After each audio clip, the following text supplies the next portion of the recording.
Good day mga kabikami. Marami sa atin ang mahilig mag-upgrade ng bike, and as we do, nagiging mas maganda ito at nagiging mainit din ito sa mga mata ng mga kawatan. I'm not saying na walang all-stock budget bike na nananakaw, pero kung may choice ang mga kawatan kung alin ang nanakawin, I'm sure pipiliin niya yung upgraded at magandang bike. Therefore, as we upgrade our bikes, kasabay din dapat ang pag-upgrade ng security nito. Ano bang mai-recommenda kong bike locks na pwede nating ipang-secure ng mga mahal nating bisikleta? Yan po ang pag-uusapan natin sa short video na to.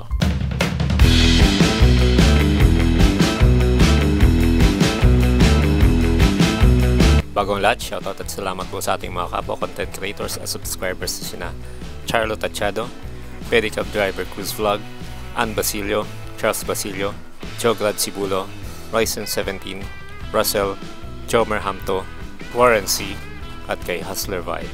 Sa mga nice mo magpa-shoutout, just comment down below, #shoutout, and you can also message me sa aking Facebook page, Becoming Cyclista.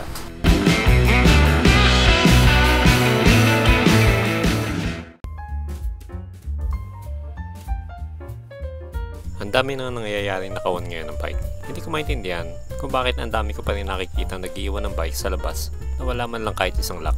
Ang iniwan na bike na walang lock ay isang invitation sa mga kawatan na paunahan na lang, nakawin mo ko.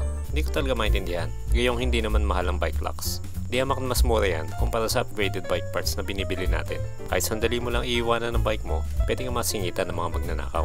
Halimbawa, bibili ka sa 7-Eleven at solo ride ka, at wala kang kasamang magbabantay ng bike mo. Dapat, meron ka man lang isang cable lock.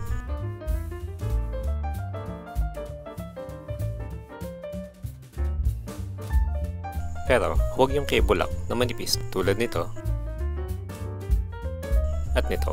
Hindi dahil number code protected, kundi kahit maliit na bolt cutter ay kayang-kaya itong putulin. Recommended ko ang ganitong cable lock na medyo makapal. Ito ay Tolsen cable lock. Para maputol ito, mangangailangan na magnanakaw na mas malaking bolt cutter.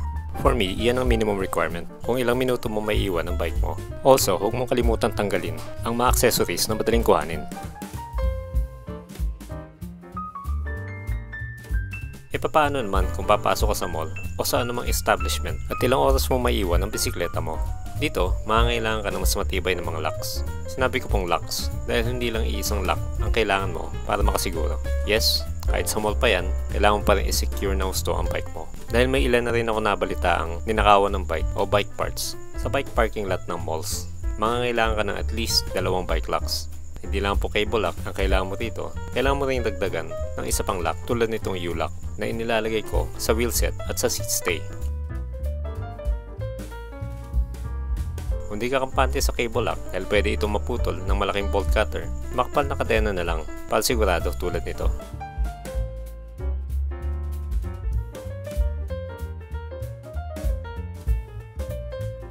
Kung medyo nabibigatan ka rito, pwede rin itong in-speed folding lock na mas compact kaysa heavy duty chain pero sintibay.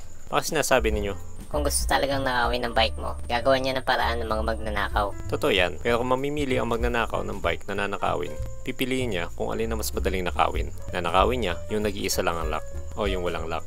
Heto ang isang magandang halimbawa. Isang post sa Facebook, February 6, 2021. Just this noon at Decathlon Tendesitas, merong ninakawan ng bike by cutting the cable. Cable lock lang yung lock ng kapadyak natin na nanakawan around 110 or 210 safety meter kahit nasa harapan ng Decathlon store. Obviously, ang modus is nakabike din yung tumira. Iniwan niya yung bike niya sa racks. Tapos, umiska po, dala yung bagong bike na ninakaw niya. Sa tabi pa ng bike ko iniwan yung drinks. Kamuntikan na kami, nakatulong na lang din na nakayulak kami kaya kahit papaano, di na pag-interesan. So makikita niya talaga rito, ayon sa kanyang post, na pinili yung hindi nakayulak. Dahil yung yulak, hindi yun basta-basta kayang putulin ng bolt cutter dahil makapal yung bakal nun. As additional security, pwede nating ilagay sa ating rotor itong disc brake rotor lock. 50 plus lang ang bawat isa nito, so pwede mong ilagay sa 2 brake rotors. Better ito kaysa padlock dahil hindi ito kaya ng bolt cutter. Kung nakalock nga ang frame at naka-ordinary quick release pa ang yung skewers, quick knockout din ang pwede mangyari sa wheelsets mo. Pwedeng additional security itong anti-theft skewers.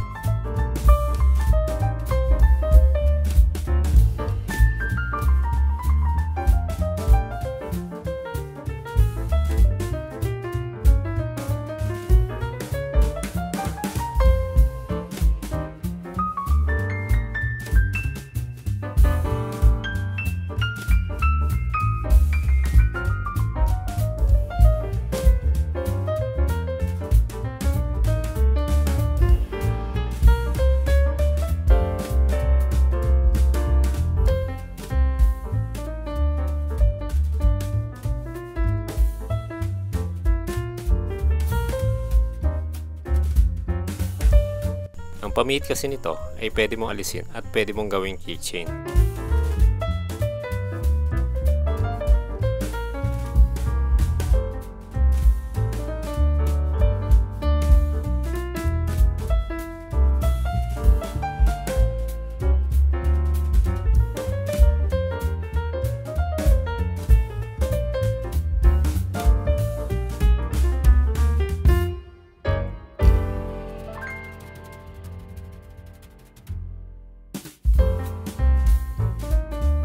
Hindi lang secure ang wheelset mo, kundi mas malinis ding tignan kaysa dati.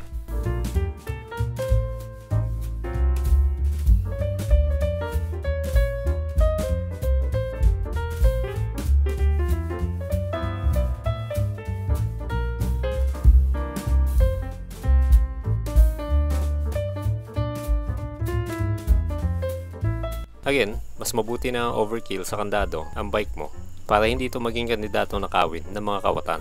Mas mabuti ng overkill sa security ang bike mo. At least, meron pang bike na maiuwi sa inyo. So hanggang dito na lamang po. Kung meron kayong mga suggestions para sa additional security ng bisikleta, paki-comment na lang po sa ibaba. Ang lahat nga pala ng binanggit ko rito ay available po sa Shopee. At matatagpuan mo ang Shopee links nito sa description below. This becoming Siklista, please like this video, don't skip ads, and please subscribe.